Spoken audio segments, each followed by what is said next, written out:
यह दीप अकेला कविता के माध्यम से अज्ञे जी व्यक्तिगत सत्ता को सामाजिक सत्ता से जोड़ने की बात कर रहे हैं। मनुष्य में अतुलनीय सहनशीलता और संघर्ष की क्षमता है। समाज में उसके विलय से समाज और राष्ट्र दोनों मजबूत होते हैं। दीप अकेला है, परंतु फिर भी वह प्रेम से भरा हुआ है और गर्व से परिपूर्ण होने के कारण अपनों से अलग है। वह सर्वगुण संपन्न है, इसलिए मदमाता है। यदि उसे पंक्ति में सम्मिलित कर लिया जाए तो उस दीप की शक्ति, महत्ता और सार्थकता बढ़ जाएगी। दीप व्यक्ति का प्रतीक है। कवि उसे पंक्ति में लाकर मुख्य धारा से जोड़ना चाहते हैं। कवि ने दीप के लिए विभिन्न उपमानों का प्रयोग किया है। पंडुब्बा, शमिधा, मधु, गोरस, अंकुर, स्वयंभू, ब्रह्मा आदि। कवि के अनुसार ये सभी उपमान एक स्नेह भरे दीप के लिए पूर्ण रूप से उपयुक्त हैं। पंडुब्बा के रूप में वह अपने सच्चे मोतियों को लाने वाला है, अर्थात खतरों से खेलने वाला है। वहीं समिधा अर्थात यज्ञ की लकड़ी बनकर संघर्षशील व दृढ़ निश्चयी है। मधु के रूप में माधुर्य तथा गोरस के रूप में पवित्र और दुग्ध के समान सुख देने वाला है। वह अंकुर की तरह पैदा होकर सूर्य को निडरता से देखता है। वह उत्साही तथा स्वयं ब्रह्म के रूप में है। यदि उसे सांसारिक गतिविधियों में शामिल किया जाए तो वह उपयोगी बन सकता है। कवि दीप को स्व का भाव प्रदान करते हुए कहता है कि व्यक्ति अपनी पहचान अलग बनाते हुए समाज के लिए स्वयं को समर्पित कर दे तो यह श्रेयस्कर होता है। व्यक्तिगत सत्ता का सामाजिक और राष्ट्रीय सत्ता में विलय होने से समाज, राष्ट्र, व्यक्ति अर्थात सभी का उत्थान होता है। दीप प्रकाश व ज्ञान तथा सभ्यता का प्रतीक है, जिसे कविता में सामाजिक इकाई के रूप में चित्रित किया गया है। देखें कविता का भाव। यह दीप अकेला स्नेह भरा है, गर्व भरा मधुमाता पर, इसको भी पंक्ति को दे दो। यह जन है गाता गीत जिन्हें फिर और कौन गाएगा। पंडुब्बा ये मोती सच्चे फिर कौन कृति लाएगा। यह समिधा ऐसी आग हठीला बिरला सुलगाएगा। यह अद्वितीय यह मेरा यह मैं स्वयं विसर्जित। यह दीप अकेला स्नेह भरा है, गर्व भरा मधुमाता पर, इसको भी पंक्ति को दे दो। यह मधु है स्वयं काल की मौना का युग संचय। यह गोरस जीवन कामधेनु का अमृत पूत पे। यह अंकुर फोड़ धरा को रवि को तकता निर्भय। यह प्रकट स्वयंभू ब्रह्म अयुत है, इसको भी शक्ति को दे दो। यह दीप अकेला स्नेह भरा है, गर्व भरा मधुमाता पर, इसको भी पंक्ति को दे दो। यह वह विश्वास नहीं जो अपनी लघुता में भी कांपा।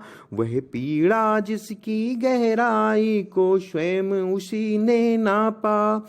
उल्लंभ बाहु यह चिर अखंड अपना पा। जिज्ञास प्रबुद्ध सदा श्रद्धा में, इसको भक्ति दे दो। यह दीप अकेला स्नेह भरा है, गर्व भरा मधुमाता पर, इसको भी पंक्ति को दे दो। इस कविता में अज्ञे द्वीप के माध्यम से व्यक्तिगत सत्ता को सामाजिक सत्ता से जोड़ने की बात करते हैं। मनुष्य में संघर्ष करने की क्षमता अतुलनीय है और वह सहनशीलता में भी अनन्य है। समाज में वैयक्तिक क्षमता का विलय होना राष्ट्र को मजबूती व दृढ़ता ही देगा।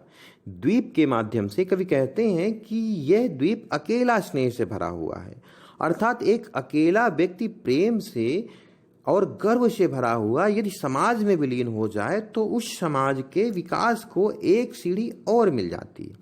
यह वह जन है जो ऐसा गीत गाएगा जैसा अब तक कोई गा ना सका हो। यह वह पंडुब्बा है जो गहरे जल से सच्चे मोती ही ढूंढ कर लाएगा, अर्थात समाज में ऐसा व्यक्ति लाभकारी ही सिद्ध होगा। आगे कहते हैं कि यह व्यक्ति यज्ञ की वो समिधा होता है जो समाज में पवित्रता की अग्नि ही जला देगा, अर्थात संघर्षशील होकर लक्ष्य को प्राप्त करेगा। मधु और गोरस के रूप में, माधुर्य और पवित्र अमृत में दुग्ध के समान सुख देने वाला, स्नेहशील, परोपकारी है। वे अंकुर की तरह स्वयं पैदा होकर विशाल सूर्य को निडरता से ताकता है। वह उत्साही है। यह स्वयं ब्रह्म के रूप में अर्थात द्वीप मनुष्यबद्ध स्वयं तक ही सीमित नहीं है। उसे सांसारिक गतिविधियों में शामिल करके सर्वजन हिताय प्रयोग में लाया जाए तो संपूर्ण मानवता लाभान्वित हो सकती है।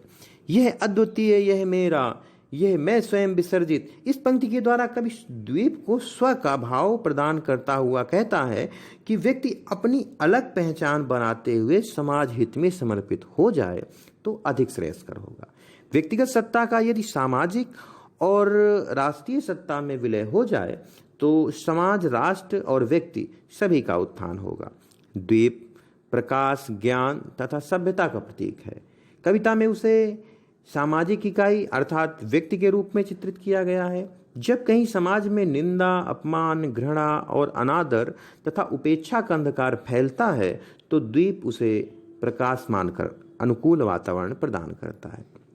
व्यक्ति प्रतिकूल परिस्थितियों में भी करुणामय होकर, द्रवित होकर, जागरूकता का परिचय देता हुआ, अनुराग से देखता हुआ, सभी को गले लगाने वाली ऊंची उठी भुजाओं वाला बनकर आत्मीयता का परिचय देता है।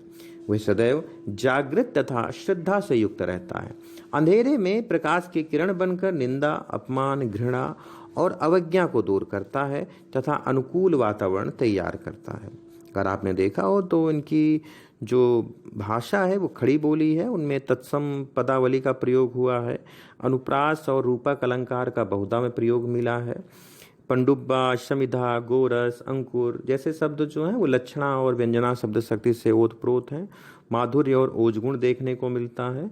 इसमें प्रतीकात्मक दीप शक्ति जो दीप है वो व्यक्ति का प्रतीक है और प्रगीत शैली छंद का उपयोग है। तो आज के लिए इतना ही। कल हम अज्ञेय की कविता हरी घास पर क्षण भर की बात करेंगे। और तो उम्मीद है कि आज का ये वक्तव्य आपको पसंद आया होगा। अगर कहीं पे कोई संशय बचा है तो आप उसे अवश्य पूछें। धन्यवाद। हिंदी की इस कक्षा